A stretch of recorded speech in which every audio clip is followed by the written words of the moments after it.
the elites divorced us. When you think about the New Deal, when you think about the coalition and Roosevelt and blue-collar America and minorities and sort of that whole coalition over the years, it just stuck together. Vote D, vote D, vote. We're from Maryland. Vote D. Don't vote R. You can't vote R. You black blue-collar, you belong to a union, you vote D. And that's no longer the case.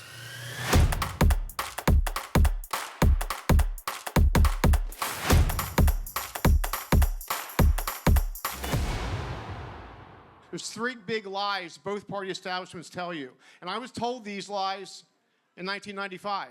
And the first was, you can't do anything about that federal bureaucracy. You can't touch that. It's sacrosanct. The unions are too powerful. You can't make a dent. You can try, but you will end up on the wrong side of that equation every time. The second lie was, don't talk, this is to the Republicans, our leadership, don't talk about the border, don't talk about illegal immigration, it will cost us Hispanic votes. Don't talk about it. The third was Xi Jinping and China. My first vote in Congress was most favored nation trading status. Trust us, they'll modernize, they'll democratize, they'll liberalize. They'll stop screwing around with Taiwan, they'll behave themselves in the South China Sea, they'll stop trying to steal our intellectual property, they will behave themselves, so give them what they want. The three lies of Washington, D.C., bilateral establishment, all false. And guess which president took them all down and called to account? Trump. Third, divorce. Third point, divorce. D-I-V-O-R-C-E, the old country song. This cycle, flyover America, divorced the elites. Finally. Finally. And why did that divorce occur when you think about it? The divorce occurred because the elites have been so wrong so often. The elites have been so wrong on foreign wars to nowhere. Who bled in those wars? Flyover Americans, sons and daughters. Bad trade deals. Who bled with regard to bad trade deals? Hollowed out small towns in America. $25 trillion later, the war on poverty ain't so successful.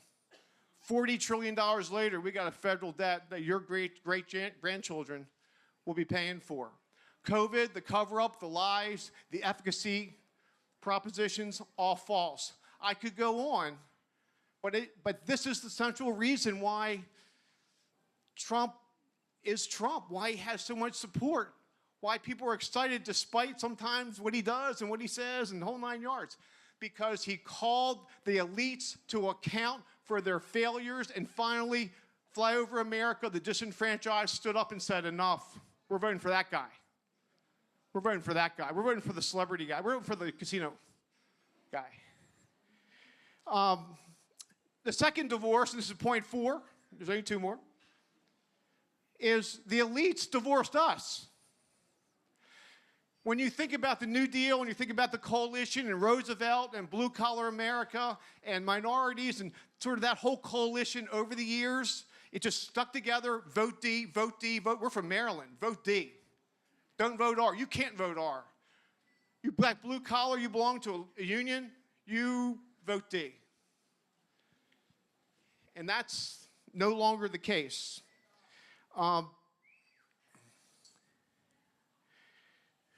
It was an arranged marriage when you think about it. Because the elites, the bi-coastal elites, sorry folks from California, sorry, New York. Sorry. Good for you. You get special 2 books. 2 books over here.